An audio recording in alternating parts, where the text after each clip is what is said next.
자, 이번엔 다른 기사로 좀 넘어가 보도록 하죠. 여기 기사 준비되어 있습니다. 한국일보입니다. 계엄 문건 의혹. 조현천 전 기무사령관 기소 중지. 지금 해외에 있습니다. 어딘지 행방을 모릅니다. 기소 중지. 용두삼이 수사로 끝나나 이렇게 돼 있습니다.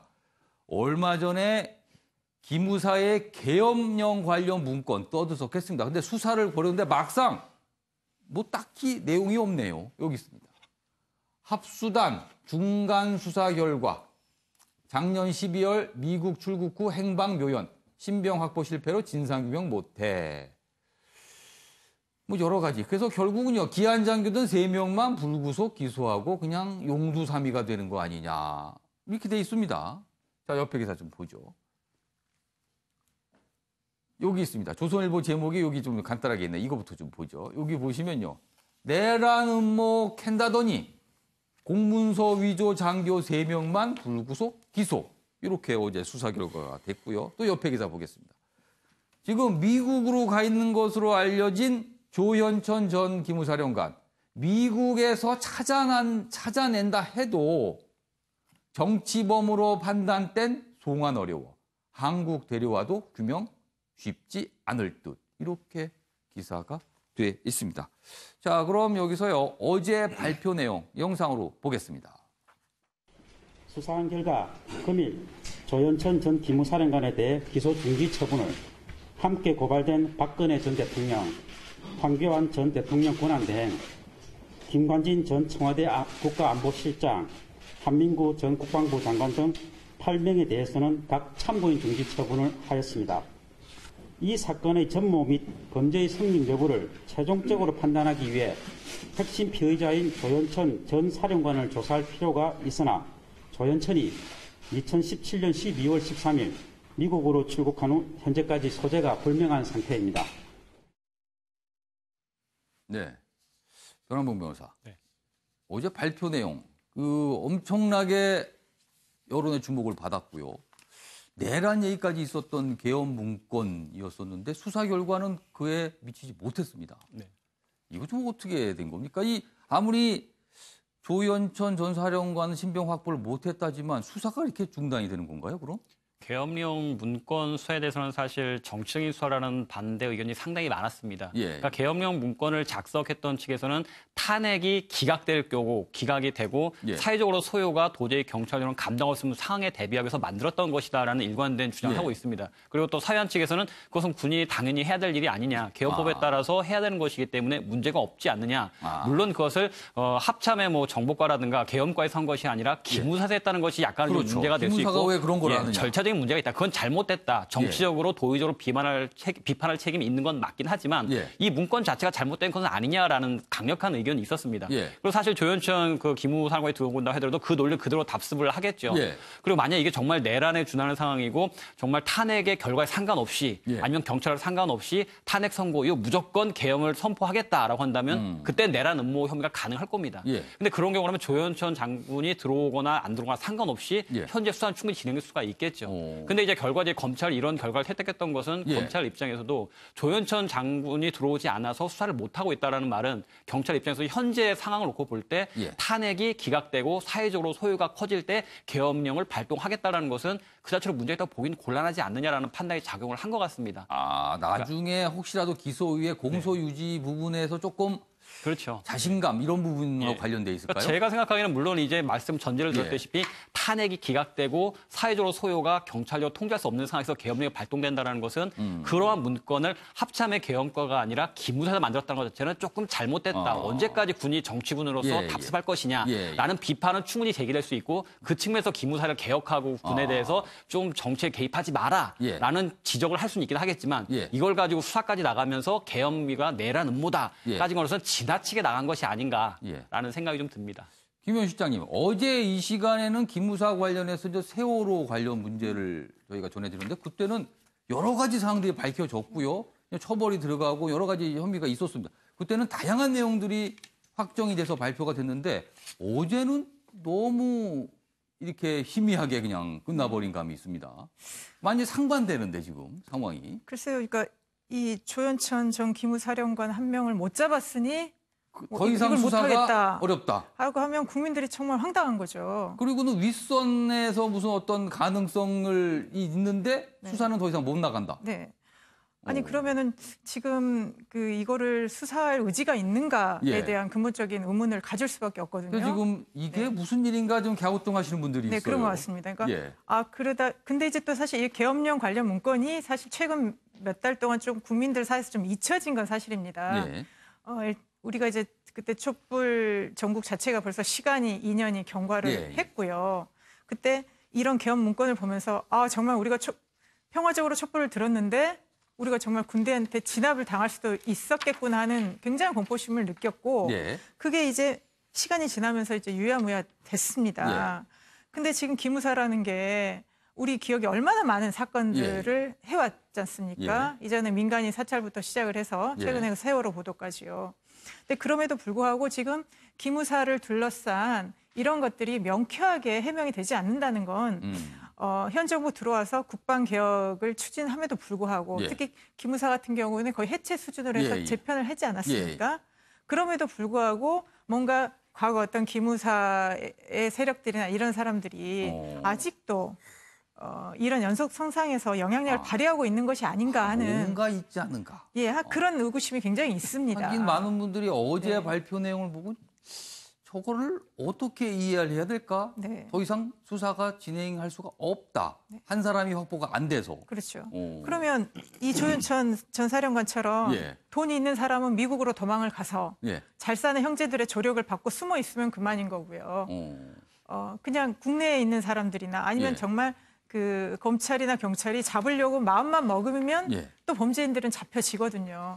그럴 때 정말 국민들한테 이 많은 의혹들을 지금 남기면서 이렇게 유야무야 된다는 거는 나중에 뭔가 새로운 사건이 밝혀졌을 때 정말 여기에 관련된 사람들이 정말 책임을 져야 될 그런 사안이라고 생각합니다. 미국에 있는 이 조 전 기무사령관. 신병 확보 문제도 앞으로 계속 좀 이야기가 될 것 같습니다. 자, 이번엔 좀 안타까운 내용으로 좀 넘어가 보겠습니다. 여기 기사가 준비되어 있습니다. 서울신문입니다. 제주서 숨진 3살 여아. 많은 분들 참 눈물을 흘리게 한 내용인데 엄마 시신 제주항에서 발견됐습니다. 여기 있습니다. 숙소엔 아이 옷만, 번개탄 피운 흔적도. 실종 당일 택시기사의 바닷가로 가달라. 정확한 건 아직 경찰이 조사를 벌이고 있지만 일단은 아이와 엄마 모두 익사를 한 게 아닌가 이런 추정이 좀 나오고 있습니다. 왜 이런 선택을 했을까요? 많은 분들이 이 기사와 관련된 댓글을 보니까 많은 분들이 안타깝다. 과연 저 모녀의만의 문제였을까? 이런 얘기를 하시는 분이 많이 계시더군요. 자, 이 기사는 이 정도 하고 다음 기사를 좀 넘어가 보겠습니다. 여기 있습니다. 동아일보입니다. 최규호 맞죠? 이렇게 물어보니까 맞습니다 하면서 잡혔답니다. 혼밥하다 끝난 8년 도피. 전 전북교육감 얘기입니다. 골프장 뇌물 혐의, 인천 식당에서 검찰 수사관의 체포, 대포폰 쓰고 인천 아파트에 거주, 그리고 8년 동안 도피를 할 수 있었던 이유에 대해서는 교육계 인사 등 조력자가 있지 않았느냐, 이런 부분도 좀 들여다보고 있다는 내용이네요. 여기 좀 자세한 내용이 있습니다. 여기 보시죠. 골프장 확장 과정에서 뇌물 3억 원을 챙긴 혐의로 수사를 받다 2010년 9월 잠적한 최규호 전 전북도교육감. 8년 만에 도피하다 잡혔습니다. 여러 가지 그동안 해외 밀항설, 사망설, 권력 비호설 등등등 온갖 설이 있었는데 잡힌 겁니다. 윤영걸 전 대표. 8년 동안에 이분도 도피하다 고통의 기간 아니었을까요?